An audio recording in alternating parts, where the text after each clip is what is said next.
নমস্কার বন্ধুরা, শুভ টক্স শোতে স্বাগতম বন্ধুরা। নতুন বছরে প্রথমেই ভারতের ডিআরডিও ভারতবাসীর জন্য একটা সুখবর দিয়ে দিল। এই সুখবরটি হলো হাইপারসোনিক মিসাইল। পৃথিবীর সবথেকে শক্তিশালী মিসাইল হলো হাইপারসোনিক মিসাইল। এর কারণ হলো হাইপারসোনিক মিসাইলকে ট্র্যাক করা ও মারা সম্ভব নয়।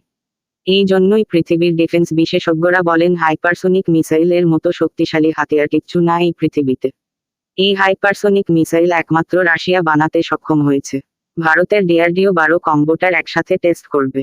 কম্বোটার হলো মিসাইলের হৃৎপিণ্ড। কম্বোটারকে খুব কঠিন সিস্টেমের মধ্যে দিয়ে চলতে হয়, কারণ হলো হাইপারসোনিক মিসাইল 5 ম্যাক গতিতে ছোটে। মানে শব্দের থেকে 5 গুণ বেশি গতিতে ছুটতে পারে এই হাইপারসোনিক মিসাইল। এখন অবধি কোন রাডার তৈরি হয়নি যে এই হাইপারসোনিক মিসাইলকে ট্র্যাক করবে। কম্বোটার 12টা বানানো হয়েছে কারণ ডিআরডিও একসাথে 12টা টেস্ট করবে। এই হাইপারসোনিক মিসাইলের কম্বোটার হলো মিসাইলের ইঞ্জিন। এই কম্বোটারে সঠিকভাবে ডিজাইন ও মেটাল না লাগালে এটি ব্লাস্টও করতে পারে বা গরমে গলেও যেতে পারে। এর গতি এতটাই বেশি যে সঠিকভাবে এর ডিজাইন ও মেটাল লাগানো। ভারত সরকার 2025 সালের মধ্যে এই হাইপারসোনিক মিসাইলকে ভারতীয় সেনায় যোগ করবে। তাই ডিআরডিও খুব তাড়াতাড়ি এই হাইপারসোনিক মিসাইল টেস্ট করছে। হাইপারসোনিক মিসাইল যদি একবার তৈরি হয়ে যায়, এর থেকে শক্তিশালী হাতিয়ার আর কিছু নাই।